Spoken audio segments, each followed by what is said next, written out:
एक माँ अपने बेटे को बहुत मार रही थी और बेटा रोता था, तो आस पड़ोस का एक शख्स था, वो देखता था कि इस घर में काफी मगजमारी हो रही है, मार रही है माँ, बेटे को पीटती है। तो एक दिन कहा गया कि अम्मा क्यों मारती हो इस बच्चे को इतना? क्या इसके वालिद साहब दुनिया से चले गए, मैं घर काम काज करती हूँ, बड़ी मुश्किल से कोई 2 पैसे कमा कर लाती हूँ कि ये पढ़ाई करे तो कुछ बन जाएगा, तो हमारे हालात अच्छे हो जाएंगे। मगर ये स्कूल भी देर से जाता है, देर से आता है, कपड़े मेले होते हैं, मैं तंग आ गई इससे। अब वो शख्स जिसको ये सारी स्टोरी पता चली, अगले दिन वो सब्जी लेने के लिए मार्केट गया। क्या देखता है कि ये छोटा बच्चा जो एक दिन पहले माँ की मार खा रहा था, सब्जी मंडी में ये बच्चा नजर आया। अब ये बच्चे को देखकर उसने कहा ये तो वही बच्चा जो कल पिटा जा रहा था। वो चुप कर देखने लगा बच्चा कर क्या रहा है। तो यहाँ वहां से जो लोड हो रहा होता, सब्जियां जो लोड हो रही थी गाड़ियों में, तो उसमें से कई सब्जियां गिर जाती थी। वो सारी सब्जियां जमा करता था, फिर वो सब्जियों को जमा करके अपनी थैली में भरकर किसी दुकान के कोने में जाकर बैठ जाता फुटपाथ पर और सब्जियां बेचा करता था वो। अब वो आदमी उसको फॉलो कर रहा है। यार स्टोरी क्या है? अब स्टोरी ये है कि वो जैसे स्कूल गया तो अब लेट पहुंचा दोबारा, तो उस्ताद साहब देखा हाथ निकालो, हाथ निकाले, उसकी मार पड़ी, वो रोया। तो वो आदमी उसको हमदर्दी पैदा, बोला सर क्यों मार रहे हैं आप इसको? कहा ये रोजाना लेट आता है, इसको रोज मारो रोज लेट आता है, रोज मारो रोज लेट आता है। बंदा है, गधा है, मानता ही नहीं है कोई बात।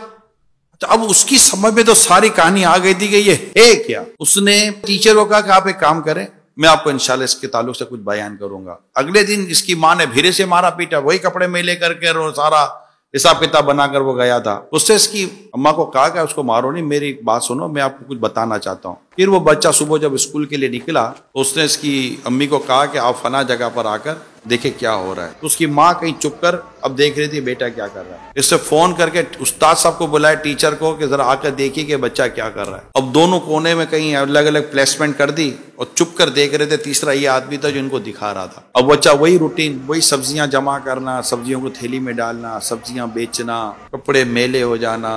फिर वो लेट गया स्कूल। अब वो टीचर तो देख ही रहा था, उसे पहली बार देखा था कि हो क्या रहा है बच्चा, यार ये तो मजबूर है। जैसे बच्चा स्कूल गया, जाकर उसने क्लास के अंदर बेंच पर अपना बैग रखा, सर के पास गया, हाथ निकाल दिया, मारो। वो मारने के बजाय वो टीचर ने बच्चे को अपने सीने से चिपटा लिया, खूब रोया। इतने में वो आदमी भी आ गया जो सारी रहमदिली वाले सारे वो मामलात कर रहा था। तो बेटा ये बता तुम कर क्या रहे थे? मेरी माँ जो है ना वो घरों के काम करके हमारा घर चलाती है। मैं देखता हूं कि मेरी माँ के कपड़े फट जाते हैं। अब मेरे पास इतने पैसे तो है ही नहीं कि मैं अपनी माँ को ऐसा चादर या ऐसा कपड़ा या ऐसा लिबास दिला सकूं कि मेरी माँ के कपड़े सही हों। तो मैं यूं सब्जियां बेचकर ये सब कराकर पैसे जमा करता हूं। और आज मुझे उस शख्स ने ये कपड़ा दे दिया है जिसके लिए मैं अपनी माँ के लिए एक सूट सिलाऊंगा। कहा बेटा फिर इसकी पेमेंट कहाँ से करो? कहा इसी तरह सब्जियां बेचता रहूंगा, फिर सिलाई के पैसे दूंगा और अपनी माँ के लिए मैं एक लिबास दूंगा ताकि मेरी माँ अपने बदन को सही छुपाकर लोगों के घरों के काम कर सके।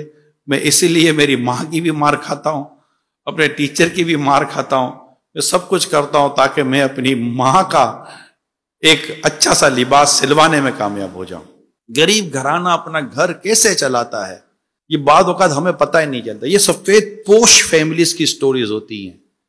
ये वो लोग नहीं होते जो सड़कों पर जाकर मांगने के लिए कोशिशें करते हैं।